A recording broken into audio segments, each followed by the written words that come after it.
बस देखो गाइस, पूरा ऊपर तक करा लिया इसमें। तो अब देखते हैं कितना एक टैंक में चलती है। लॉन्ग राइड मैंने किया है इस पे, तो शायद बहुत ज़्यादा गड्ढों में चली थी, उस वजह से हिंजेस खुल गए हैं। बट ऐसा नहीं है, ये इस तरफ भी है और इस तरफ भी है। देखो, इसको मैं बंद करने की कोशिश करूंगा ना तो ये बंद भी नहीं होता। देखो, खुल गया। ये देखो। और how is the comfort of TVS Jupiter pillion rider, जो पीछे बैठा होता है उसका कंफर्ट कैसा रहता है, और इससे अच्छा मेरी मम्मी के अलावा कोई नहीं बता सकता। मम्मी ने बहुत ज़्यादा ट्रैवल कर लिया है, लॉन्ग राइड कर लिए हैं, कल्पा के लिए, बद्रीनाथ के लिए। Hello guys, welcome back to a YouTube channel fitness and travel. आपका बहुत बहुत स्वागत है हमारे नए फ्रेश व्लॉग में। सो दोस्तों, पहले तो बहुत बहुत धन्यवाद कि आपने मेरी जो 2 राइड्स थी, मैंने अपनी टीवीएस जुपिटर 110 पे अपनी मम्मी के साथ करी। पहली राइड थी कल्पा के लिए और दूसरी राइड थी बद्रीनाथ धाम के लिए। आपने उस वीडियोस को बहुत ज़्यादा प्यार दिया, बहुत ज़्यादा लाइक किया और बहुत सारे कमेंट भी आए इस वीडियो पे। लेकिन कमेंट के साथ साथ बहुत सारे कमेंट के माध्यम से लोगों के क्वेश्चंस भी थे अबाउट माय टीवीएस जुपिटर 110 कि ये कैसा परफॉर्म करती है, कितनी माइलेज देती है, पहाड़ों पे कैसे चलती है, हाईवे पे कैसे चलती है, मतलब बहुत सारे कमेंट्स थे। तो आज मेरी टीवीएस जुपिटर ने अपने पहले 10,000 किलोमीटर कवर कर लिए हैं, वो भी सिर्फ 8 महीने में। तो मेरे को लगा ये सही मौका है एक वीडियो बनाने का। तो मैं आपके सारे जितने भी डाउट्स हैं मैं इस वीडियो पे क्लियर करने वाला हूँ, क्योंकि बहुत सारे लोगों के कमेंट्स आए थे। तो मुझे लगा एक जवाब आपके लिए बनता है, क्योंकि आपने उन वीडियोस को इतना प्यार दिया। तो ये वीडियो आपके लिए बहुत हेल्पफुल रहेगा आपको अपना डिसीजन बनाने के लिए कि आपको टीवीएस जुपिटर 110 लेना चाहिए कि नहीं लेना चाहिए। क्योंकि देखो, इंटरनेट पे बहुत सारे वीडियोस हैं ऐसे जो आपको हेल्प कर सकते हैं, लेकिन मैं आपकी शायद, मुझे ऐसा लगता है, ज़्यादा हेल्प कर पाऊंगा डीप में, डेप्थ में। मैं इस स्कूटी को बहुत अच्छे से जान गया हूँ, क्योंकि मैंने 8 महीने में 10,000 किलोमीटर चला दिया है। और एक दिन तो ऐसा भी था जिसको मैंने एक दिन में इसको 625 किलोमीटर कुछ चला दिया था। सुबह से लेकर रात तक मैं इसको चलाता ही गया था।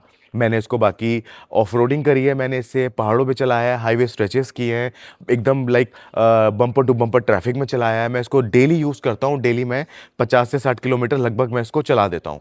तो मुझे ऐसा लगता है कि मैं आपकी बहुत अच्छे से हेल्प कर पाऊंगा, क्योंकि बाकी जो भी वीडियोज़ होते हैं ना, वो इतना डीप में आपको नहीं बताएंगे। कुछ ने माइलेज दिखा दिया, कुछ ने कलर बता दिया, कुछ ने फीचर्स बता दिए, बस ये होता है। लेकिन मेरी लाल परी को देखो, अभी भी एकदम शान से खड़ी है, बट अभी बहुत गंदी हो रखी है।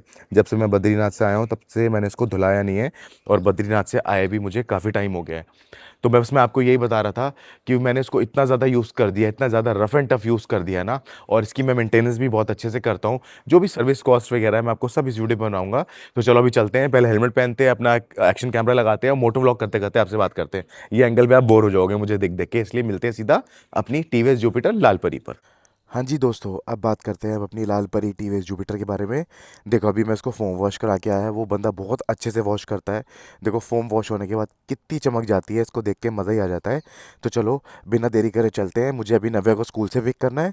और जब तक स्कूल आता है तब तक हम आपसे बात करते हैं अपनी टीवीएस जुपिटर के बारे में, और इसकी माइलेज के लिए मुझे इसमें पेट्रोल भी फुल कराना है। सो दोस्तों, सबसे पहले तो मैं होंडा का धन्यवाद करना चाहूँगा। अब आप सोच रहे होगे मैं होंडा का धन्यवाद कर रहा हूँ, मेरे पास तो टीवीएस जुपिटर है। ऐसा हुआ था जब मैं स्कूटी लेने जा रहा था, तो सबके दिमाग में यही होता है कि होंडा एक्टिवा लेनी है। तो मेरे दिमाग में भी वही था कि होंडा एक्टिवा ना लेके मैं होंडा डिओ लूँगा, क्योंकि काफ़ी साल पहले घर पे होंडा डिओ थी, तो मेरे को वो बहुत अच्छी लगती थी। उसकी लुक्स वगैरह हल्की थी, लाइट वेट थी, अच्छी थी, मतलब ना परफॉर्मेंस वगैरह सब अच्छा था। अब हुआ क्या, मैं होंडा के शोरूम में गया। भाई, वहाँ के लोगों का एटीट्यूड ही अलग, सेल्समैन वगैरह जो होते हैं वो ठीक से ना एंटरटेन ही नहीं कर रहे थे। मैं उनसे बात कर रहा, वो जवाब ही नहीं दे रहा बंदा। मैंने उनसे 3-4 बार पूछा, मुझे होंडा डिओ चाहिए, एक्टिवा चाहिए, क्या कर रहा है भाई, कि रेड कलर में है कि नहीं है। तो वो जवाब ही नहीं दे रहे। हाँ है, मैंने बोला अगर नहीं है तो मंगा दो, मैं वेट कर लूँगा 10-15 दिन जितना। मतलब वो एंटरटेन ही नहीं कर रहे थे। तो उसके साइड में था टीवीएस का शोरूम। मैं टीवीएस के शोरूम में गया तो मैंने जुपिटर देखी, मुझे बहुत अच्छी लगी लुक वाइज। और फिर मैंने बोला कि मुझे दे दो चलो रेड कलर में। तो उन्होंने बोला रेड कलर नहीं है। तो फिर ऐसे 1-2 दिन लगे रेड कलर ढूंढने में। फरीदाबाद में एक जगह मुझे रेड कलर मिल गया, तो मैंने अपनी लाल परी को ख़रीद लिया, टीवीएस जुपिटर 110 रेड कलर में। अब मेरे साथ क्या कैश था, मुझे लेना था इसका टॉप मॉडल। और टीवीएस की एक ये बहुत बेकार बात है कि इनका जो मॉडल है वो कलर वाइज मिलते हैं। तो ये जो रेड कलर है सबसे बेस्ट मॉडल है, और मैं आपको रिकमेंड करूँगा कि अगर आप जुपिटर देख रहे हो तो प्लीज़ डिस्क ब्रेक वाली देखना, क्योंकि मेरा तो यार कलर था, मेरे को रेड कलर बहुत पसंद है, मेरी डॉटर नव्या को बहुत पसंद है, तो हमारा यही था कि हमें रेड लेना है। और सबसे बड़ा रीज़न यही है। मीटर वीटर तो चलो ये सेकेंडरी फीचर्स हो जाते हैं। डिस्क ब्रेक का ये फ़ायदा है कि ये वाली ब्रेक जो होती है ना, ड्रम ब्रेक, इनको आपको कुछ कुछ किलोमीटर्स बाद ना इसको बार बार आपको टाइट कराना पड़ेगा। और लॉन्ग राइड पे मेरे को भी रुक के आते टाइम और जाते टाइम दोनों बार दोनों राइड्स पे टाइट कराना पड़ा था। तो ये थोड़ा प्रॉब्लम होता है कि बार बार ब्रेक्स को टाइट करो, मतलब 500-600 किलोमीटर बाद ना अगर आप लॉन्ग राइड पे तो आपको ज़रूरत पड़ जाएगी कराने की। अब दूसरा शोरूम का स्कैम मैं आपको बताता हूँ जो टीवीएस ने मेरे साथ किया। ये मैंने इसके ऊपर वीडियो भी बनाया था, उस पर बहुत सारे व्यूज़ भी आए थे और लोगों ने उस पर कमेंट भी किया कि हमारे साथ भी सेम ऐसा हुआ। अगर आप कोई भी टू व्हीलर लेने जा रहे हो, 4 व्हीलर लेने जा रहे हो, अगर वीडियो देख रहे हो, तो जब भी आप फाइनेंस कराते हो, स्कूटी मैंने फाइनेंस कराई थी, तो उन्होंने क्या किया, आजकल तो सब फ़ोन से हो जाता है, कोई फिजिकल तो कुछ होता नहीं, डॉक्यूमेंट्स वगैरह भी आजकल आप फ़ोन पे व्हाट्सएप कर दो तो सब हो जाता है। तो वो बंदा कह रहा था आपके पास ओटीपी आएंगे, ओटीपी आएंगे, आप ना ओटीपी देते रहो, और हम उसके सामने बैठे हुए उसको ओटीपी देते रहे। उस बंदे ने हमारी मेडिकल इंश्योरेंस कर दी जो हमने मांगी भी नहीं थी। उसने हमारे साथ स्कैम किया, बस मेरे से गलती हो गई कि मैंने आँख बंद करके भरोसा कर लिया। मुझे लगा यार टीवीएस के शोरूम में बैठा हूँ, कोई सेकंड हैंड बाइक मार्केट में तो बैठा नहीं, कोई स्कैम कर देगा जो ध्यान दूँ। तो मैं भी उसको देता गया और फिर अगले दिन जब पॉलिसी आई तब हमें पता चला हमारे साथ स्कैम कर दिया गया है। और फिर हमको बोला जा रहा है ये तो कंपलसरी होता है, नहीं तो आपको फाइनेंस पे कोई चीज़ नहीं मिलेगी। जब मैंने थोड़ा सा गुस्सा होकर बोला कि मैं आपके केस कर दूंगा, मैं पुलिस कंप्लेंट करूंगा, तब जाके उन्होंने अपनी पॉकेट से जो इंश्योरेंस का अमाउंट था वो हाफ अमाउंट दे दिया। और वो बंदा कहने लग गया मेरी गलती है, हाफ अमाउंट में जब मेरी सैलरी आएगी मैं तब दे दूंगा अगले महीने। फिर अगले महीने एक आध बार उसको फ़ोन किया, उसने हमारा फ़ोन काट दिया, तो उसके बाद हमने फ़ोन ही नहीं किया उसको। तो अगर आप भी ऐसा लेते हो, वो बजाज फाइनेंस था, याद रखना, ये बजाज फाइनेंस है। तो मुझे नहीं पता दूसरे बैंकों का, लेकिन बजाज फाइनेंस तो आपके साथ डेफिनेटली ऐसा स्कैम कर सकता है। हमारे साथ हुआ है तो आपके साथ भी होगा। अब आ गए हैं पेट्रोल पंप पे, इसका टैंक कराएंगे पूरा फुल ताकि आपको टैंक टू टैंक में माइलेज बता सकूं कितनी माइलेज देती है। पहले भी मैंने काफ़ी वीडियो में बता रखा है, लेकिन इस वीडियो में भी कवर कर लेते हैं। सर फुल कर दो सर, इसमें ना थोड़ा स्लो डालना है, बाहर आ जाता है इसमें ना।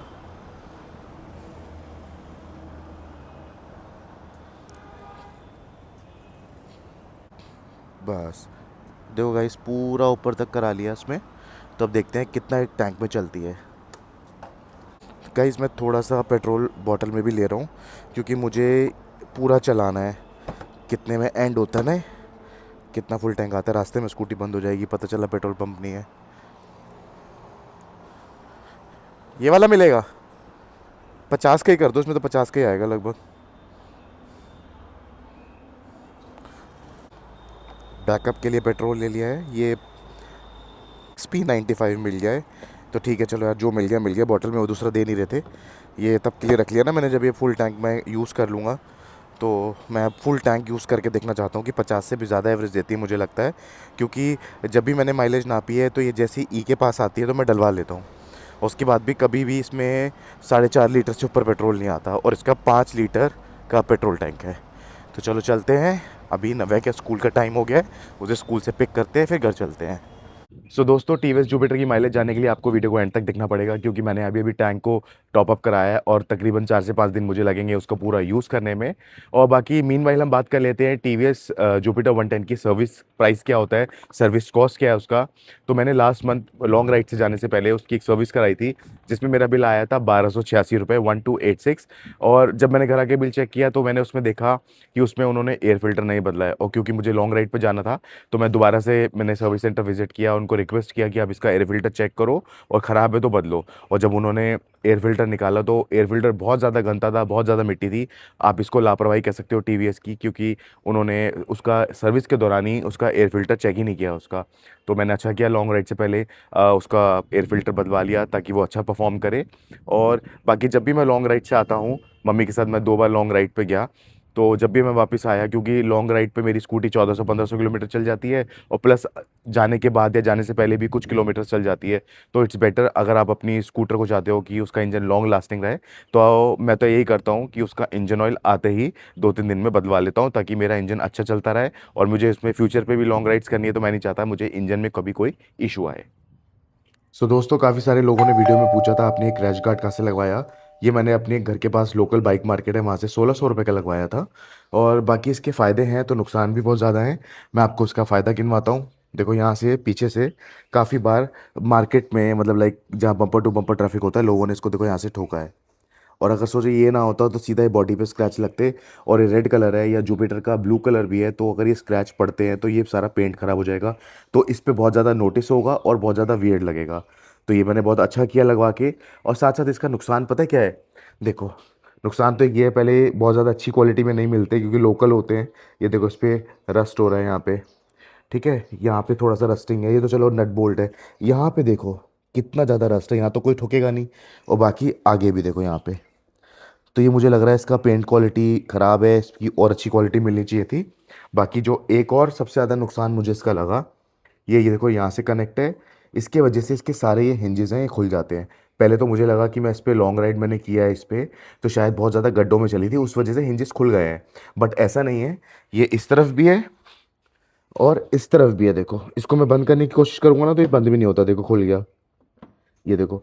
और मेरे को टीवीएस शोरूम में गया, मैं जब सर्विस सेंटर गया मुझे लगा ये प्रॉब्लम है इसमें, तो मेरे को लगा मैं वारंटी में ठीक करा लेता हूँ। बट वहाँ गया तो उन्होंने मुझे दो स्कूटी और दिखाई जिनमें क्रैश गार्ड लगे थे, वो तो बल्कि टीवीएस वालों के ही थे, जो लोग एक्सेसरीज लगाते हैं ना लेने के बाद ही, वो वाले थे। उनके साथ भी यही हाल था, उन्होंने बोला अगर आप ये लगवाओगे तो ये होता ही होता है और इसका कोई सॉल्यूशन भी नहीं है। सो दोस्तों, इतनी सारी बातें कर ली हमने टीवीएस जुपिटर 110 के बारे में, और एक बहुत ज़रूरी पॉइंट मुझे याद आया कि how is the comfort of TVS Jupiter pillion rider, जो पीछे बैठा होता है उसका कंफर्ट कैसा रहता है। और इससे अच्छा मेरी मम्मी के अलावा कोई नहीं बता सकता। मम्मी ने बहुत ज़्यादा ट्रैवल कर लिया है, लॉन्ग राइड कर लिए हैं, कल्पा के लिए, बद्रीनाथ के लिए, 1500 किलोमीटर हमने 4 दिन में कवर कर लिए हैं, और एक दिन में तो 600 किलोमीटर प्लस भी किया था। तो मम्मी, इसको पकड़ो और बताओ कैसा एक्सपीरियंस है, पीछे बैठ के आपको कितनी थकान होती है, खड्डों में झटके आते हैं नहीं आते, कमर में दर्द होता है नहीं होता, जो जो मतलब आपने एक्सपीरियंस किया है ना अभी तक वो बताओ। स्कूटी पे तो मेरे को बहुत अच्छा लगा, आराम में थकी भी नहीं बिल्कुल भी। और बिल्कुल भी थकान नहीं हुई, उतरने चढ़ने में मेरे को दिक्कत नहीं हुई। नहीं तो बाइक पे जब गई हूँ 2-3 बार, बाइक पे थोड़ी मुश्किल होती है, ऊपर चढ़ के बैठना पड़ता है। उसमें इसमें कोई दिक्कत नहीं हुई, अब मेरी पीठ में भी दर्द नहीं हुआ, बिल्कुल आराम से गई। आई हूँ घर पे सीधा, हम लोग सीधा बद्रीनाथ से सीधा फरीदाबाद आए एक ही दिन में। सुबह चले शाम को पहुंचे, लेकिन मेरे को थकान नहीं हुई, आके आराम से सोई, खाना वाना खा के, बिल्कुल दिक्कत नहीं हुई मेरे को भी। दोस्तों, एक बात तो ये भी होती है कि मम्मी थोड़ी सी फिट है, मम्मी के बैक वैक में पेन नहीं होता है, ये प्लस पॉइंट होता है। बाकी मम्मी को डोमिनार पे दिक्कत होती थी, एवेंजर मम्मी के लिए कंफर्टेबल थी, लेकिन मुझे ऐसा लगता है जुपिटर होती है, जो भी स्कूटीज होती हैं उनकी सीट थोड़ी सी ज़्यादा वाइड होती है एज़ कम्पेयर टू बाइक।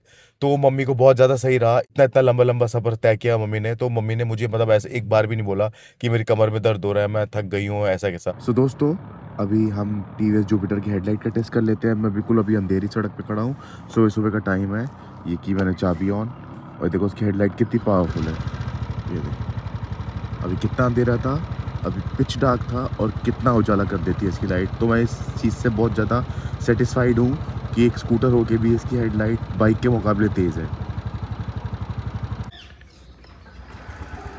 दोस्तों देखो, स्कूटी ने स्टार्ट होना बंद कर दिया है, ये देखो नहीं चल रही।